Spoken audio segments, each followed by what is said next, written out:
नमस्कार साथियों, आपके अपने YouTube channel study for banks में मैं ब्रह्मानंद आपका स्वागत करता हूँ। आज का हमारा क्लास है मैथमेटिक्स का। जैसा कि हमने डिसाइड किया था कि सोमवार को मैथमेटिक्स का हम क्लास करेंगे, तो आज का हमारा क्लास मैथमेटिक्स का है।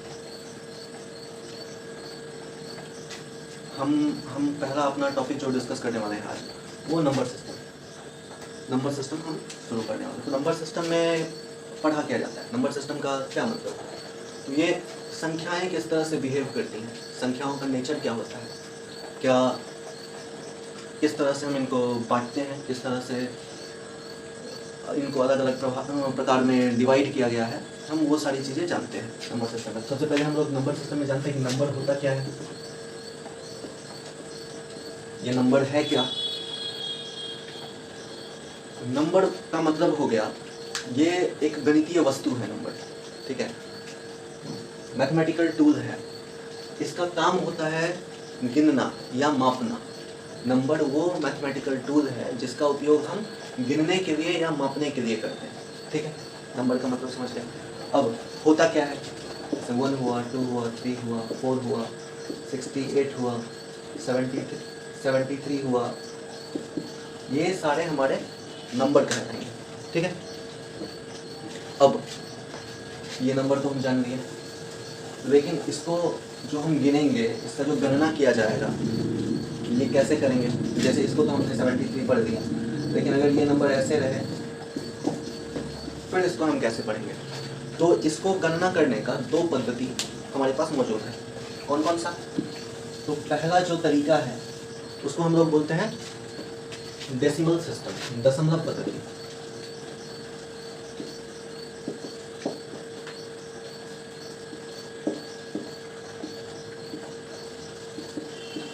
दशमलव पद्धति जो हमारा ट्रेडिशनल पद्धति है, जिसमें हम जनरली गिनते हैं नंबर को। ये है क्या? तो इसमें जो सबसे पहला बाएं की तरफ पहला नंबर होता है उसको हम पढ़ते हैं इकाई, यानी यूनिट, ठीक है। सेकेंड नंबर हो जाता है हमारा दहाई, फिर सैकड़ा, फिर हजार, इसके बाद आता है 10,000, लाख,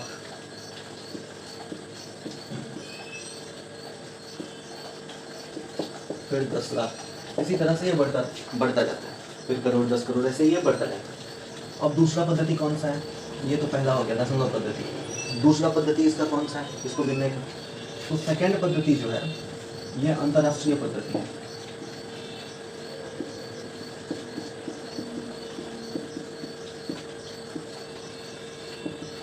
अंतर्राष्ट्रीय पद्धति, इसमें क्या होता है, इसको इंग्लिश में पढ़ते हैं यूनिट, जो इकाई हमारा हो। उसके बाद फिर वही 10, फिर 1000, सॉरी, यूनिट हो गया अंतर्राष्ट्रीय पद्धति में, पहला यूनिट हो गया, फिर आपका 10 हो गया, फिर इसके बाद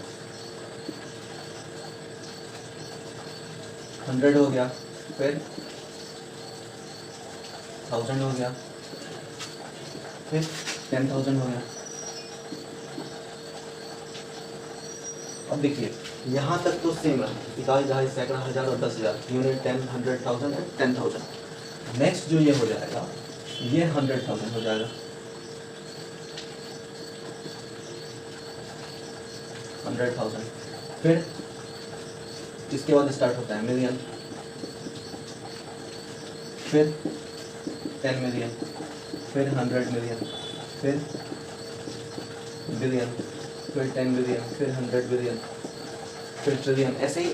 तो हमारा दशमलव पद्धति और अंतर्राष्ट्रीय पद्धति, इसमें हम कैसे कैसे गिनते हैं ये समझिए। अब जैसे एक नंबर हम लिखते हैं यहाँ पर, इसको अगर हम गिनेंगे अपने दशमलव पद्धति में तो कैसे गिनेंगे? इकाई, दहाई, सैकड़ा, हजार, 10,000, लाख, 10 लाख, करोड़, ठीक है। लेकिन यही अंतर्राष्ट्रीय पद्धति में अगर हम गिनेंगे, यूनिट 10, 100, 1000, 10,000, 100,000, मिलियन, 10 मिलियन, तो यहाँ तक हम गिनेंगे 10 मिलियन, यानी 83,294,683। इसको हम अंतर्राष्ट्रीय पद्धति में ऐसे गिनेंगे। यही अगर दशमलव पद्धति में गिनने की बारी आई तो इकाई, दहाई, सैकड़ा, हज़ार, 10,000, लाख, 10 लाख और करोड़ ऐसे गिनेंगे, यानी 8 करोड़ 32,94,683 ऐसे हम लोग गिनेंगे। तो ये काउंटिंग समझ गए हम लोग कि हमको कैसे गिनना है, गणना इसका कैसे करना है, ठीक है। अब हमने सीखा नंबर क्या होता है और उसको हम गणना कैसे करते हैं। अब गणना करने के बाद आता है अंक मान, जो हमारा नंबर है उसका अंक मान। अब अंक मान दो तरह का होता है, कौन कौन सा? पहला हो गया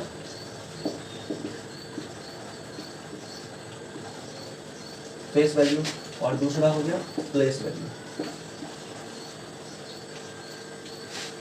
फर्स्ट फेस वैल्यू और second place value. Face value इसको हम शुद्ध मान भी कह सकते हैं, हिंदी में इसको शुद्ध मान बोला जाता है, या फिर जातीय मान, इसको जातीय मान कहेंगे। शुद्ध फेस वैल्यू को शुद्ध मान या जातीय मान कहा जाता है। और प्लेस वैल्यू यानी हो गया स्थानीय मान।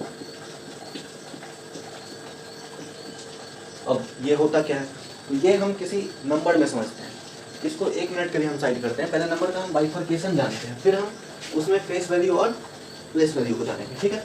अब एक नंबर लिखते हैं हम 6298, ये हमने लिखा। अब इसको बाइफर्केट कैसे करेंगे? तो हमने काउंटिंग तो सीख लिया, ये इकाई है, ये दहाई है, सैकड़ा है और ये हज़ार है। तो जो इकाई है 8, इकाई का मतलब 1 यानी 8 गुने 1। जो दहाई है ये हो गया 9 गुने दहाई मतलब 10, 2 इसका मतलब हो गया, ये सैकड़ा है यानी 2 गुने सैकड़ा यानी 100, ये हज़ार है मतलब 6 गुने हज़ार। अब इस सब को हम अगर जोड़ दें तो ये हमारा इसका बाइफर्केशन हो गया, यानी 6 जो है वो 1000 को डिनोट करता है, 2 100 को डिनोट करता है, 9 जो है वो 10 को डिनोट करता है और 8 जो है वो 1 को डिनोट करता है। मानते हैं इसके पीछे हमने 3 और डाल दिया, तो फिर इससे पहले चलेंगे तो 3 गुने 10,000, अब 3 10,000 को डिनोट करता है, ठीक है। ये हमारा इसका बाइफर्केशन हो गया। अब इसमें अगर हमको पूछा जाए कि फेस वैल्यू क्या है, अगर हमसे पूछा जाए कि फेस वैल्यू क्या है इसका किसी भी नंबर का, जैसे हम 2 को मान लेते हैं, ठीक, पूछा जाएगा कि 2 का फेस वैल्यू क्या है और प्लेस वैल्यू क्या है। तो फेस वैल्यू जो है वो हमेशा सेम रहता है, फेस वैल्यू कभी नहीं बदलेगा, यानी 2 कहीं पर भी रहेगा तो ये 2 को सूचित करेगा ही, ठीक है। तो फेस वैल्यू हमेशा 2 ही रहेगा। लेकिन प्लेस वैल्यू, अब ये जिस स्थान पर है उसका वैल्यू उसको मिलेगा। जैसे मान लेते हैं कि आप कल ब्रांच मैनेजर बन करके ज्वाइन कर रहे हैं, तो आप अपने माता पिता के लिए तो आपका वही नाम रहेगा ना जो आप रहेंगे, रोहन, सोहन, राहुल, श्याम, जो भी। लेकिन जब आप ब्रांच में जाएंगे तो वहाँ पर आप ब्रांच मैनेजर हो गए, ठीक है। तो वैसे ही ये इसका फेस वैल्यू वही रहेगा, लेकिन अभी अब ये कहाँ है, अभी ये है सैकड़ा के स्थान पर, प्रमोशन हो गया इसका, ये आ गया सैकड़ा के स्थान पर, यानी इसका प्लेस वैल्यू जो हो जाएगा वो 200 हो जाएगा। प्लेस वैल्यू निकालने का सबसे सिंपल तरीका समझिए कि जहाँ पर है उसके बाद जितना डिजिट है उतना 0 डाल दीजिए। अब अगर 6 का प्लेस वैल्यू पूछेगा तो 6 और इसके ऊपर कितना डिजिट है, 1 2 3 है, तो हम 3 0 डाल देंगे इसके ऊपर, यानी ये 6 का प्लेस वैल्यू हो गया। 8 का प्लेस वैल्यू पूछेगा, 8 और इसके आगे 0 है, कोई भी डिजिट है नहीं है, तो इसके आगे कोई भी 0 नहीं लगाएंगे, यानी इस संख्या में 8 का प्लेस वैल्यू भी 8 है। ये जितना भी आपका प्लेस वैल्यू है ये संख्या के आधार पर बदल सकता है, ठीक है। उस अंकों का संख्या के आधार पर प्लेस वैल्यू बदल सकता है, लेकिन फेस वैल्यू हर एक संख्या में उस अंक का सेम ही रहेगा, ठीक। अब अगला हम लोग चलते हैं कि हमने अभी तक जाना नंबर है क्या, फिर गणना हम कैसे करेंगे, फिर उसके बाद उसका फेस वैल्यू क्या होता है, प्लेस वैल्यू क्या होता है, ठीक है। अब हम आगे देखते हैं कि इसका टाइप क्या है, प्रकार। नंबर है तो इसको अलग अलग पार्ट में अलग अलग प्रकार में हम लोग बांटेंगे। तो ये है क्या, तो इसमें पहला आता है प्राकृत संख्या। प्राकृत संख्या यानी नेचुरल नंबर। प्राकृत संख्या क्या होती है, जो भी आपकी गिनती की संख्या है, जहाँ से आप गिनना शुरू करते हो। आपके पास अगर पाँच केले हैं तो आप उसको कैसे पता लगाओगे कि 5 है, तो आपने गिनना शुरू किया 1 2 3 4 5 खुल गए, तो ये हमारे पास 5 केले हैं। तो जहाँ से आपने गिनना शुरू किया 1 2 3 4 5 6, ये इनफाइनाइट तक जा सकता है। तो ये हमारा प्राकृत संख्या होगी, यानी गिनती की संख्या है।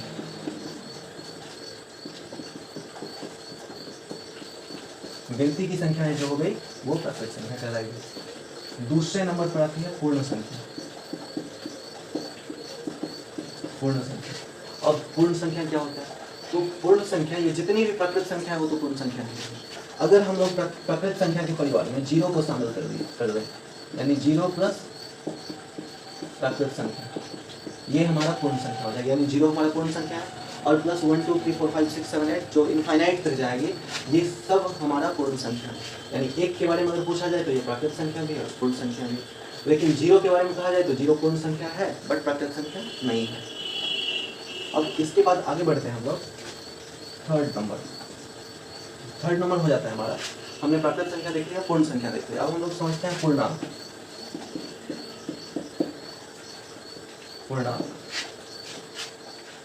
पूर्णांक में जो भी पूर्ण रूप से एक अंक हो, ठीक है, वो पूर्णांक। इसको बाइफर्केट करते हैं, हिंदी में संधि विच्छेद करते हैं इसको अगर, तो पूर्ण और अंक, जो पूर्ण रूप से एक अंक हो वो पूर्णांक कहलाएगा।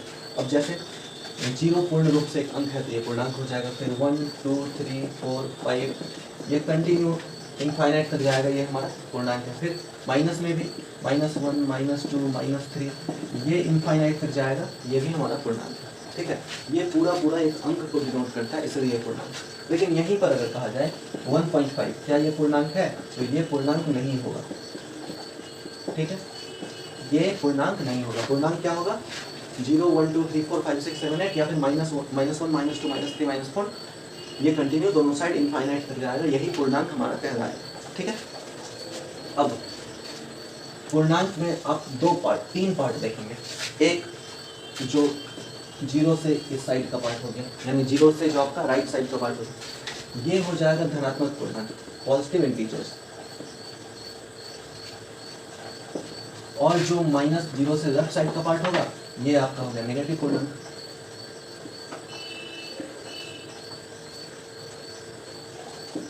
ये नेगेटिव इंटीजर्स, ऋणात्मक पूर्णांक, धनात्मक पूर्णांक और ऋणात्मक पूर्णांक। लेकिन जीरो क्या है? जीरो क्या है? क्या जीरो धनात्मक में जाता है या जीरो ऋणात्मक में आता है? तो जीरो एक उदासीन संख्या है।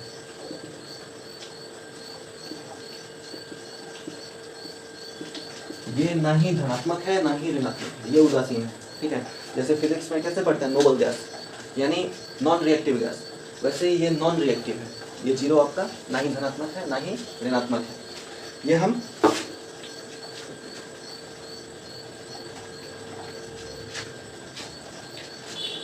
हम पूर्णांक समझ गए। इसके बाद पूर्णांक के बाद हम लोग समझते हैं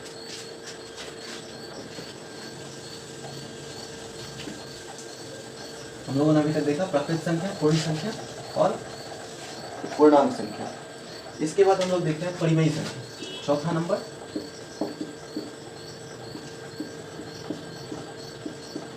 परिमेय संख्या, परिमेय संख्या क्या होती है?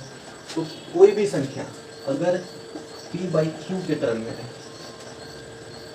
और इसमें एक कंडीशन है कि q is not equal to 0, q 0 नहीं रहे, माइनस में हो प्लस में हो उससे मतलब नहीं है, q 0 नहीं हो। ठीक है, p/q के फॉर्म में रहे और q 0 ना हो तो वो संख्या परिमेय संख्या कहलाती है। अब जैसे देखिए एक को हम 1/1 लिख सकते हैं, यानी एक परिमेय संख्या है। 2 इज इक्वल टू 2/1, ये एक परिमेय संख्या है। 1.5 इज इक्वल टू 3/2, ये परिमेय संख्या है। 3.5 इज इक्वल टू 7/2, ये परिमेय संख्या है।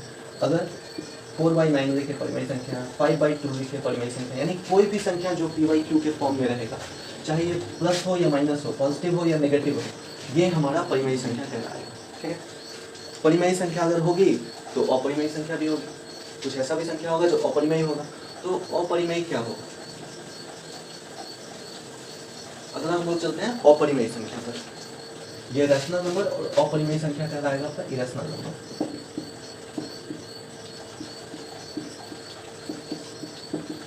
अपरिमेय संख्या, देखिए कोई भी संख्या जिसका एक परफेक्ट रूट नहीं निकले, परफेक्ट वर्गमूल नहीं निकले, वो संख्या अपरिमेय संख्या कहलाएगी। ठीक है, तो परफेक्ट रूट का मतलब क्या होगा? जैसे देखिए √4 ये 2 के इक्वल होगा, तो ये हमारा अपरिमेय संख्या नहीं होगा। लेकिन यहीं पर √2 ये कभी भी एक परफेक्ट नंबर नहीं आएगा। ये जो नंबर आएगा ये पॉइंट में कंटिन्यू बढ़ते ही जाएगा, नया नया नंबर पॉइंट में आते जाएगा, उसके आगे नया नया डिजिट आते जाएगा, ये इनफाइनाइट तक चला जाएगा। जब हम लोग वर्गमूल पढ़ेंगे तब हम उसमें देखेंगे ये इनफाइनाइट तक चला जाएगा। इसीलिए इसको अपरिमेय संख्या कहते हैं। मतलब वैसा हर एक, ये रूट में वैसा हर एक संख्या, √3, √5, √6, √7, √8, फिर √10, ये जितना भी संख्या होगा, या फिर पाई को भी हम लोग अपरिमेय संख्या में ही पढ़ते हैं। पाई का वैल्यू जो हम लोग निकालते हैं 22/7 या 3.14 समथिंग आगे, ये भी हमारा अपरिमेय संख्या ही कहलाता है। ठीक है, अपरिमेय संख्या के बाद हम लोग अगला जो संख्या है हमारा वो है वास्तविक संख्या।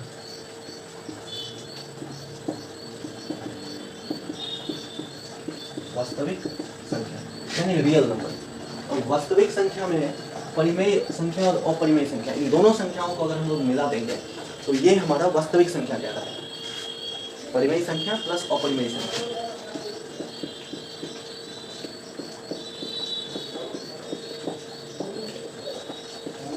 परिमेय प्लस अपरिमेय ये वास्तविक संख्या होगी। अगर वास्तविक संख्या होगी तो अवास्तविक संख्या भी होगी। तो 7th नंबर में आ जाता है अवास्तविक संख्या। अवास्तविक संख्या, अवास्तविक संख्या क्या होगी? वास्तविक संख्या जो रियल में एक नंबर है, ठीक है, वो वास्तविक संख्या। और अवास्तविक संख्या जो रियल में नंबर है ही नहीं, जिसको हम लोग अपनी कल्पनाओं में मान रहे हैं, वो एक्चुअल में कोई नंबर है ही नहीं, ये काल्पनिक है, छद्म है, ठीक है, इमेजिनरी नंबर है, ये इमेजिन किया जाता है। अब ये कैसे निकलेगा? अब एक सिनेरियो देखिए, √4 = ±2, यानी अगर हम +2 × +2 करते हैं तो हमको 4 आता है, या फिर -2 × -2 करते हैं तो ये भी 4 आता है, क्योंकि प्लस और प्लस का मल्टीप्लिकेशन भी प्लस होता है और माइनस और माइनस का मल्टीप्लिकेशन भी प्लस होता है। ठीक है, तो +2 × +2 भी 4 आएगा, -2 × -2 भी 4 आएगा। यानी √4 जो है ये एक्चुअल में एक, इसके साथ एक संख्या निकलता है, √4 हो सकता है, आ सकता है, किसी संख्या को 2 बार अगर गुना करेंगे तो 4 आ जाएगा। लेकिन यहीं पर अगर हमने कहा कि √-4, अब बताइए कि किसी संख्या को अगर उसी से मल्टीप्लाई करेंगे तो कभी वो माइनस में आएगा? नहीं आएगा। इसका मतलब ये माइनस वाला पार्ट जो हो जाएगा वो अवास्तविक संख्या होगी। इसको केवल और केवल माना जाता है, ये हकीकत में कोई संख्या नहीं है।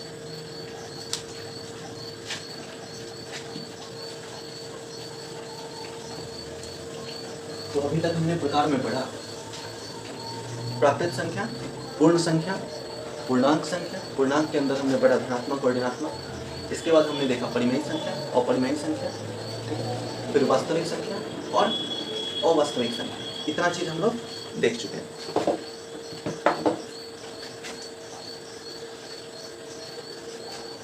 नेक्स्ट, अब हम कुछ और तरह से डिवाइड करते हैं संख्याओं को, उनके कार्यों के, उनके कार्यकलापों के आधार पर। जैसे सम संख्या और विषम संख्या।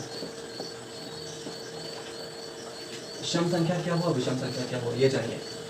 जिस संख्या में दो से भाग लग जाए, डिविजिबल बाय 2, अगर 2 से भाग लग जाएगा तो वो संख्या सम संख्या हो जाएगा। और अगर 2 से भाग नहीं लगेगा, नॉट डिविजिबल बाय 2, तो वो विषम संख्या हो जाएगा। अब जैसे देखिए 2, इसमें 2 से भाग लग जाएगा, ये हमारा सम संख्या है। 4, 2 से भाग लग जाएगा, सम संख्या। 6, 8, 10, 12, ये सारा हमारा सम संख्या है। लेकिन यहीं पर 1, 3, 5, 7, 9, 11, ये सारा हमारा विषम संख्या, क्योंकि इसमें 2 से भाग नहीं लगेगा। सम विषम के बाद आगे बढ़ते हैं हम लोग भाज्य और अभाज्य संख्या की तरफ। कौन सा संख्या भाज्य है और कौन सा अभाज्य है?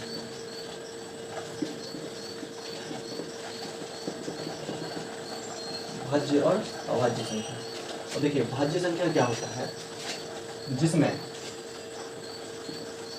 सेल्फ एक, इसके अलावा कोई ऐसा नंबर हो जो डिवाइड कर रहा हो इसको। जैसे अगर हम 4 की बात करते हैं तो 4 1 से डिवाइडेड है, खुद से डिवाइडेड है 4 से, इसके अलावा 2 से डिवाइडेड है, तो इसका मतलब ये हमारा भाज्य संख्या हो गया।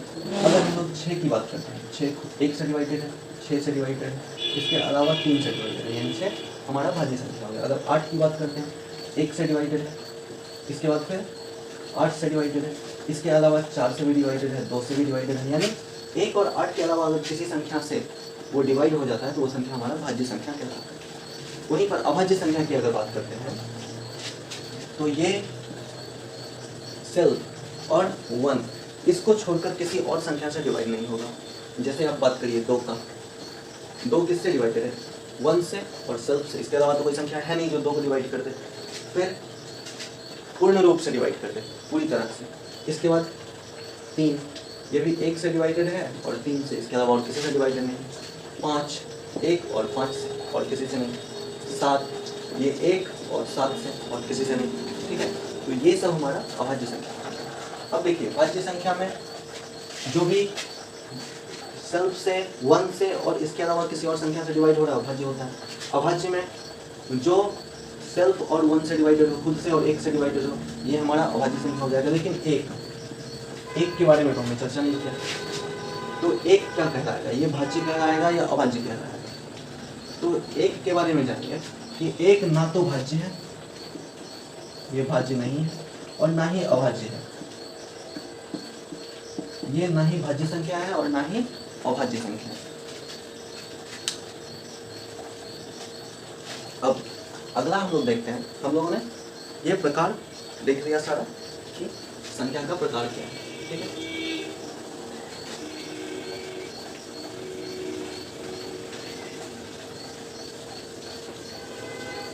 अब चलिए अगला हम लोग देखते हैं कि संख्या को पलटते कैसे।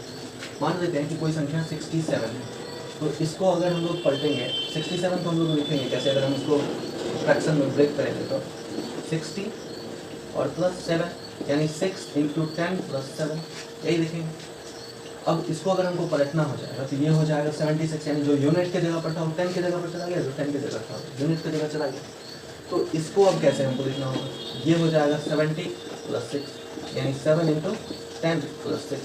अब इसको एक्स वाई के फॉर्म में आप ध्यान में रखना है आपको, आप आगे चल करके ये आपको काम देगा। एक्स वाई को पलटेंगे तो ये हो जाएगा वाई एक्स। इसको अगर हम ब्रेक करते हैं तो ये 10x + y, और ये हो जाएगा 10y + x। यहाँ पर 10x का मतलब हो गया 10 × x और 10y का मतलब हो गया 10 × y, ठीक है। अब एक और बात आप लोग ध्यान में रख लीजिए कि आपका 1 से लेकर के 25 तक, 1 to 25 आपका 9 अभाज्य संख्या है। 1 से लेकर के 25 के बीच में 9 अभाज्य संख्या है टोटल।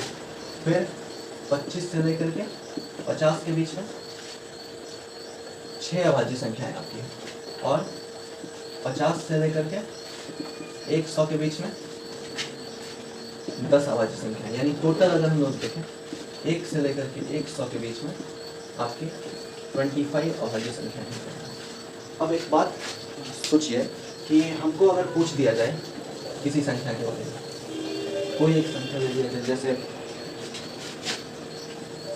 837, अब इसके बारे में पूछा जाए कि क्या यह संख्या भाज्य है या अभाज्य है, हम लोग कैसे निकालेंगे इसका?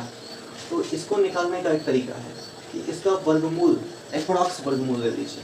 तो देखिए ये एक 30 से छोटा है, इसका वर्गमूल जो भी होगा वो 30 से 30 से छोटा होगा, क्योंकि 30 का स्क्वायर जो हो जाएगा वो 900 हो जाएगा, और ये 837 है, तो इसका जो भी वर्गमूल होगा वो 30 से छोटा होगा। अब 30 के नीचे का जितना भी अभाज्य संख्या है वो देखिए कौन कौन सा है? 2, 3, 5, 7,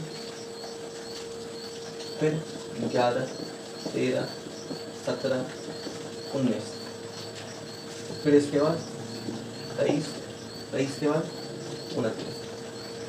अब अगर ये इन संख्याओं से विभाज्य हो जाएगा, अगर ये नंबर इन सभी में से किसी भी संख्या से विभाज्य हो जाएगा, इसका मतलब ये भाज्य है। अगर इस सभी में से किसी से भी ये डिवाइडेबल नहीं होगा, इसका मतलब ये संख्या आपका अभाज्य संख्या है, ठीक है। ये अभाज्य संख्या पहचानने का एक नियम है। अब इससे ये आया कि हम अगर भाग दे करके देखेंगे, अगर हम भाग दे करके देखेंगे तो हम कैसे भाग देंगे, तो विभाजिता का कुछ नियम भी होना चाहिए, भाग देने का कुछ नियम होना चाहिए, जिसके थ्रू हमको आसानी से पता लग जाए कि ये संख्या इससे डिवाइडेड होगा या नहीं होगा। तो इसके लिए हम लोग सीखते हैं विभाजिता का नियम। देखिए विभाजिता का नियम क्या है, सबसे पहले 2 से विभाजिता का नियम। तो अगर किसी संख्या के अंत में 2, 4, 6, 8 या 0, अगर किसी संख्या के अंत में 2, 4, 6, 8 या 0 होगा तो वो संख्या 2 से डिवाइड हो जाएगा, निश्चित रूप से 2 से डिवाइड हो जाएगा। सेकंड नंबर देखें, 3 से विभाजित करें। अगर किसी संख्या के अंकों का योग 3 से डिवाइड होगा तो वो संख्या 3 से डिवाइड हो जाएगा। अब जैसे 297 का अंक का योग 3 से डिवाइड है या नहीं, देखिए ये हो जाएगा 2 + 9 + 7 = 18। अब 18 3 से डिवाइडेड है, इसका मतलब 297 3 से डिवाइडेड होगा। क्लियर है? अगला आप देखते हैं 4 से विभाजित करेंगे। कैसे समझेंगे कि कोई संख्या 4 से डिवाइडेड होगा या नहीं? 3 नंबर में 4 से विभाजित करेंगे। इसमें देखिए किसी भी संख्या का लास्ट 2 डिजिट अगर 4 से डिवाइडेड हो तो वो संख्या 4 से डिवाइडेड होगा। अब जैसे देखिए 2836, क्या ये संख्या 4 से डिवाइडेड होगा? तो इसका लास्ट अंक हम देखेंगे, लास्ट 2 डिजिट देखेंगे, क्या है 36। 36 4 से डिवाइडेड है, इसका मतलब ये भी 4 से डिवाइडेड होगा। 3900 अगर 00 आ जाए लास्ट में तो भी ये 4 से डिवाइडेड होगा। अंतिम 2 अंक अगर 4 से डिवाइडेड हो तो भी, और या फिर लास्ट में 00 हो तो भी वो संख्या 4 से निश्चित रूप से डिवाइडेड होगा। ठीक है, अगला 5 से विभाजित का नियम। 5 से विभाजित का नियम देखिए क्या है। जब किसी संख्या के अंत में आपको 0 या 5 दिखे, इसका मतलब आप समझ जाएं कि ये संख्या 5 से पूर्णतः विभाजित हो जाएगा। ठीक है, नेक्स्ट 6 से विभाजित का नियम। कैसे समझेंगे कि कोई संख्या 6 से विभाजित है या नहीं? अगर वो संख्या 3 और 2 इन दोनों संख्याओं से विभाजित हो तो वो संख्या 6 से विभाजित होगी। ठीक है, इसके बाद 7 के बारे में हम आगे चर्चा करेंगे। 8 पे चलते हैं पहले। 8 से विभाजित का नियम। अगर किसी संख्या का अंतिम 3 डिजिट 8 से डिवाइडेड होगा तो वो संख्या 8 से पूर्णतः डिवाइडेड होगी। अब जैसे 38888, इस संख्या के बारे में देखते हैं। इसका अंतिम 3 डिजिट 888 है, ये 8 से डिवाइडेड होगा, इसका मतलब ये संख्या आपका 8 से डिवाइडेड होगा। अगर दूसरा संख्या लेते हैं 36000, यहाँ पर 000 आ गया, इसका मतलब ये संख्या 8 से डिवाइडेड होगा आपका। ठीक है, इसके बाद 9 से विभाजित का क्या नियम है? कैसे समझेंगे कि कोई संख्या 9 से विभाजित होगा? तो जो नियम आपका 3 में लागू होता है वही सेम नियम आपका 9 में लागू होता है। 9 के लिए क्या है, अगर किसी संख्या के अंकों का योग अगर 9 से विभाजित हो बुरी तरह से तो वो संख्या 9 से विभाजित होगी। जैसे देखिए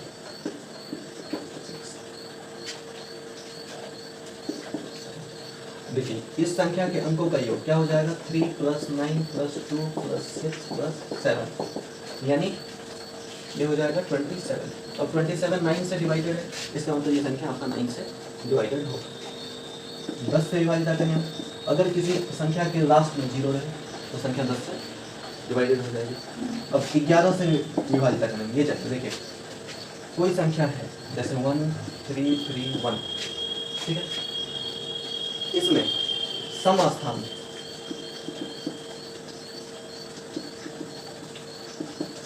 के अंकों का योग और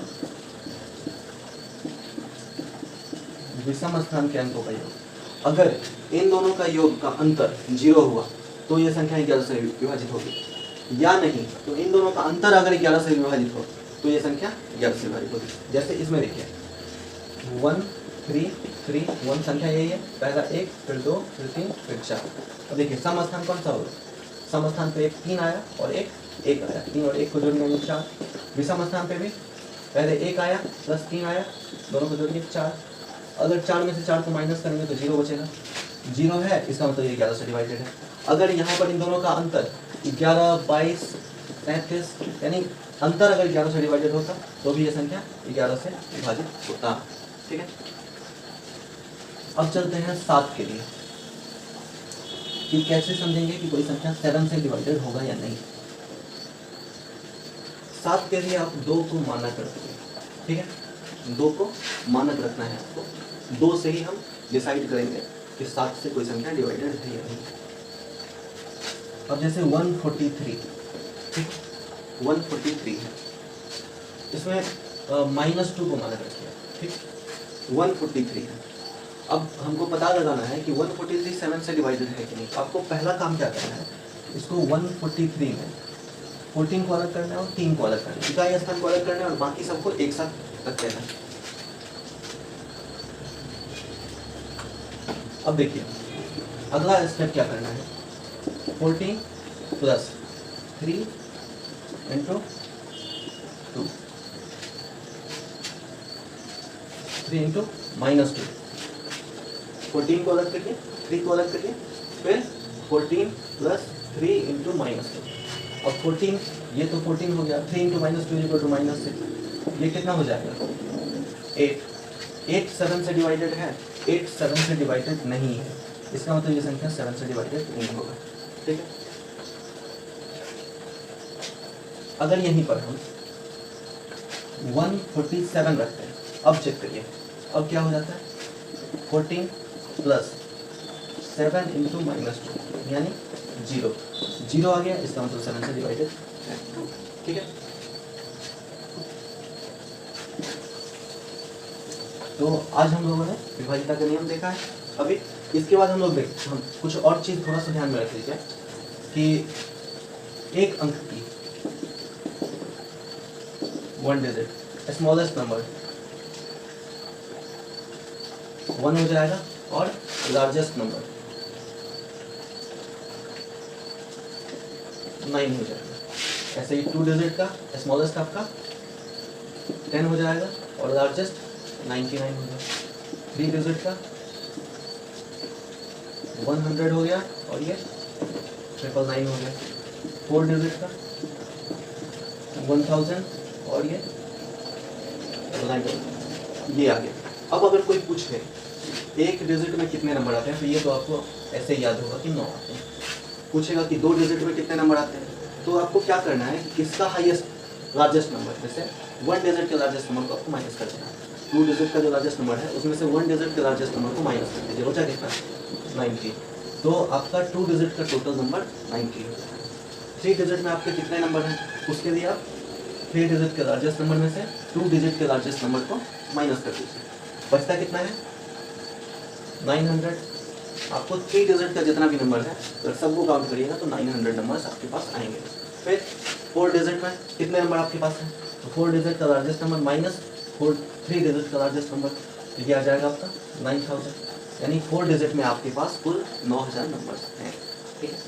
तो आज हमने क्या सब सीखा, आज हमने सीखा है संख्या क्या हो गया, इसके बाद संख्या का प्रकार सीखा, अंकमान सीखा, ठीक है, डिजिट सीखा, संख्या के प्रकार में पूर्ण संख्या सीखा, प्राकृत संख्या सीखा, इंटीजर्स सीखा, पूर्णांक, धनात्मक ऋणात्मक पूर्णांक, परिमेय अपरिमेय, वास्तविक अवास्तविक, ये सारी संख्याएं हमने सीखी। तो आपका आज का क्लास यहीं पर संपन्न करते हैं हम। इसके बाद आप लोग कुछ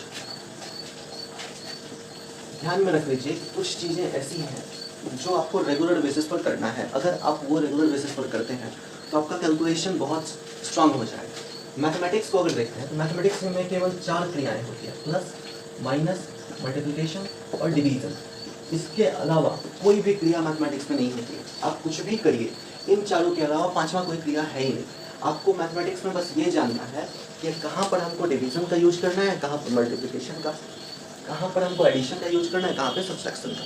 जिस दिन आपने ये जान लिया सही से, उस दिन आपको मैथमेटिक्स, आपका कोई भी ऐसा क्वेश्चन नहीं होगा मैथमेटिक्स का जो आप ना बना पाए। आप हर एक क्वेश्चन को अच्छे से सॉल्व कर पाएंगे मैथमेटिक्स में। दूसरा, आप जब एग्जाम देने के लिए जाते हैं तो एग्जामिनेशन में केवल और केवल आपके नॉलेज का टेस्ट नहीं होता है। एग्जामिनेशन में आपका टेस्ट होता है टाइम मैनेजमेंट का, कि आप किस तरह से टाइम मैनेजमेंट कर देते हैं और आप कितना फास्ट हैं, आपके स्पीड का भी टेस्ट होता है वहाँ पर। उसके लिए आपको अपना कैलकुलेशन जो है उसको स्ट्रॉन्ग करना होगा। कैलकुलेशन को स्ट्रॉन्ग कैसे करेंगे, उसके लिए हम आपको 4-5 चीज़ें बता रहे हैं जो आपको डेली बेसिस पर मैथमेटिक्स के लिए आपको इतना करना होगा, चाहे आपका मैथमेटिक्स बहुत स्ट्रांग हो या आपका मैथमेटिक्स बहुत वीक हो।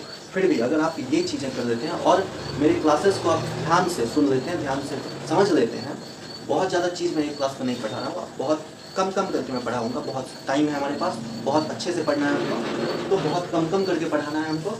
और आपको ये 4-5 चीज़ें आपको ध्यान में रखनी है, डेली प्रैक्टिस करना है, डेली इस पर अध्ययन करना है।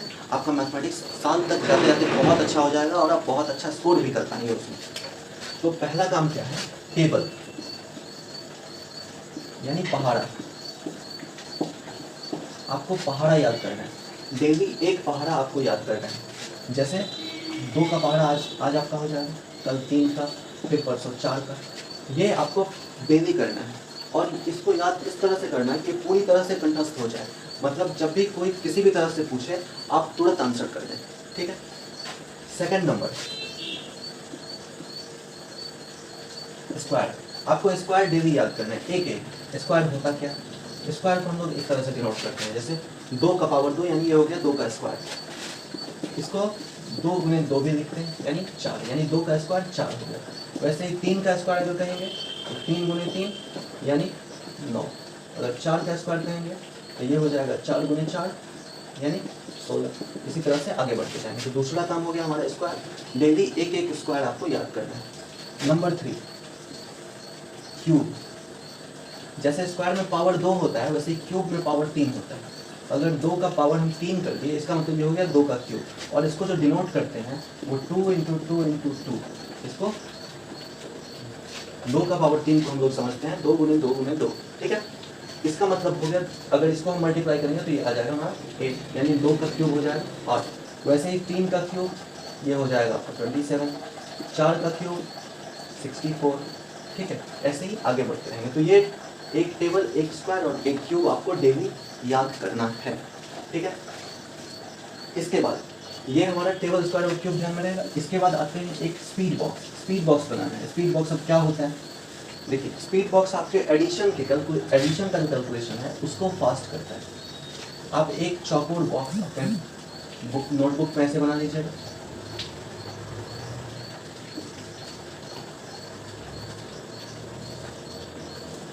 ये ऐसे एक चौकोर बॉक्स आपको 4x4 का बना देना है और ये सेम ऐसे उसका लकीर आगे की तरफ बढ़ा देना है आपको। इस बॉक्स को 2 पार्ट में आपको डिवाइड कर देना है। अब इसमें नंबर्स लिख देंगे।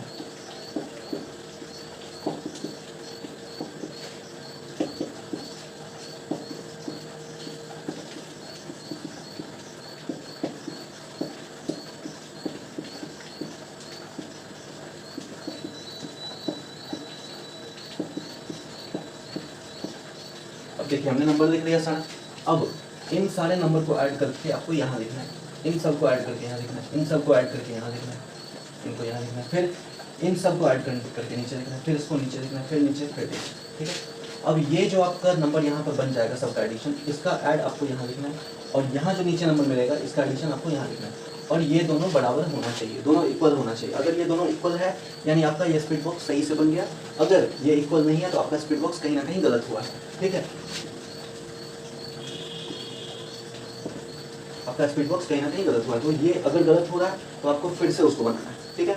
आपको डेली बेसिस पर एक स्पीड बॉक्स का प्रैक्टिस करना है। जब हम लोग DI पे चलेंगे तब तक आपका कैलकुलेशन बहुत फास्ट हो जाएगा अगर आप ये डेली बेसिस पर करते हैं तो।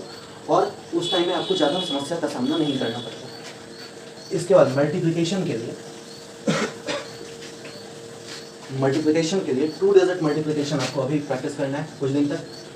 जैसे 68 × 72, ठीक है। ये आपको प्रैक्टिस करना है। आपको प्रैक्टिस कैसे करना है इसको आप ऐसे देखिए 6 8 7 2। अब देखिए सबसे पहले आपको इन दोनों को मल्टीप्लाई करना है, इन दोनों को मल्टीप्लाई करके देखना है, फिर इन दोनों को क्रॉस मल्टीप्लाई करके देखना है और फिर इन दोनों को मल्टीप्लाई करके देखना है। कैसे, देखिए 8 को 2 से मल्टीप्लाई किया 16, हमने 16 यहाँ लिख दिया। फिर 2 को 6 से मल्टीप्लाई किया, कितना हुआ 12। और 8 को 7 से मल्टीप्लाई किया, कितना हुआ 56, हमने लिख दिया। फिर 6 और 7 को मल्टीप्लाई 42, ये कंप्लीट हो गया। अब देखिए ये 16 जो है इसका 6 हम सबसे पहले लिखेंगे। अब हमारे पास बचता है 56, 12 और +1। 56 और 12 को जोड़ना है और इधर से 1 जो बचा इसको इसमें ऐड करना है। तो ये हमारा हो जाएगा 56 + 12 + 1 यानी 13, 56 + 13 यानी 66 + 3 69 हो गया। इन तीनों का एडिशन 69 हो गया। अब 69 में से 9 यहाँ पर आ जाएगा और 6 फिर इसमें ऐड होने के लिए आ जाएगा। अब 42 में 6 को ऐड करेंगे, हो जाएगा 48। ये आपका आंसर हो गया। ये प्रोसेस हमने बताया आपको इसी तरह से इसको यहीं पर, इतना लंबा चौड़ा आपको नहीं करना है, यहीं पर आपको मन में कैलकुलेट करके यहाँ पर देखना है और फिर आपको कैलकुलेटर से मिलाना है कि क्या हमारा आंसर सही है या नहीं है। ठीक है, ये कैलकुलेशन आपको कम से कम 10 करने हैं डेली, रेगुलर आपको 10 कैलकुलेशन ये करने हैं। तो इतना चीज़ आप अगर डेली करते हैं तो आपका एग्जामिनेशन का मैथमेटिक्स का कैलकुलेशन बहुत फास्ट हो जाएगा। आपको हो सकता है तुरंत में इसका असर ना दिखे, लेकिन आप अगर 1 महीना इस पर प्रैक्टिस करते हैं तो आपका कैलकुलेशन बहुत ही फास्ट हो जाएगा और 1 महीने में हम लोग आगे भी बढ़ जाएंगे। तब नया नया टॉपिक जब आएगा तब आप लोगों को इस बारे में अंदाज़ा हो जाएगा कि कितना फ़ायदेमंद है ये। ठीक है, तो इसी के साथ आज का जो क्लास है इसको ख़त्म करते हैं और मिलते हैं नेक्स्ट क्लास में। जय हिंद।